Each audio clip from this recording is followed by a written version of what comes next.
जय शिवराय मित्रांनो, धान उत्पादक शेतकऱ्यांसाठी एक अतिशय दिलासादायक असा अपडेट आहे मित्रांनो। शेतकऱ्यांच्या खरीपाच्या धानाचे चुकारे अखेर त्यांच्या खात्यामध्ये क्रेडिट केले जाणार आहेत। गेल्या 1 महिन्यापासून प्रतीक्षेत असलेले धान उत्पादक शेतकरी या शेतकऱ्यांना अखेर कुठेतरी दिलासा मिळणार आहे।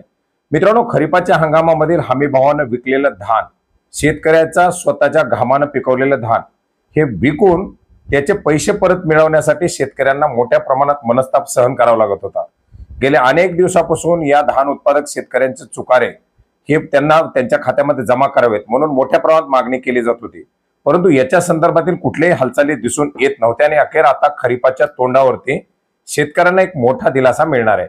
आता याच्यामध्ये हा आलेला दिलासा सर्वात प्रथम भंडारा जिल्ह्यातील शेतकऱ्यांसाठी आहे, कारण भंडारा जिल्ह्यातील शेतकऱ्यांसाठी जवळजवळ 218 कोटी रुपयाची रक्कम ही आता वितरित करण्यात आलेली आहे। ते त्या शेतकऱ्यांच्या खात्यामध्ये जमा केली जाणार आहे।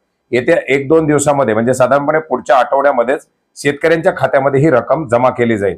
मित्रांनो, एकंदरीत आपण जर पाहिलं तर यावर्षी धान उत्पादक शेतकऱ्यांना अद्याप ही बोनस जाहीर करण्यात आलेली नाही। धान उत्पादक शेतकऱ्यांना दिलासा दिला जाईल, बोनस दिला जाईल अशा प्रकारची घोषणा करण्यात आलेली आहे, परंतु त्या संदर्भातील अद्याप कुठलाही निर्णय झालेला नाही। आणि धानाचा बोनस मिळालेला नसताना विकलेल्या धानाचे चुकारे सुद्धा जर शेतकऱ्यांना मिळत नसतील तर तो शेतकऱ्यांवरती एक मोठा अन्याय होता।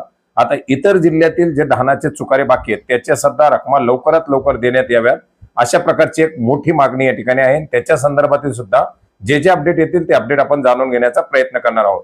मित्रांनो, एकंदरीत अर्थसंकल्पीय अधिवेशनामध्ये धानाच्या बोनसच्या संदर्भात घोषणा झालेली नाही, परंतु या होणाऱ्या पावसाळी अधिवेशनामध्ये याच्या संदर्भात एक जोरदार मागणी केली जाण्याची शक्यता आहे आणि धानाचा बोनस सुद्धा या पावसाळी अधिवेशनामध्ये जाहीर केला जाऊ शकतो अशा प्रकारची एक शक्यता। तर त्याचे जे अपडेट येतील ते अपडेट सुद्धा जाणून घेण्याचा प्रयत्न करूयात। भेटूयात नवीन माहितीचा नवीन अपडेटचा।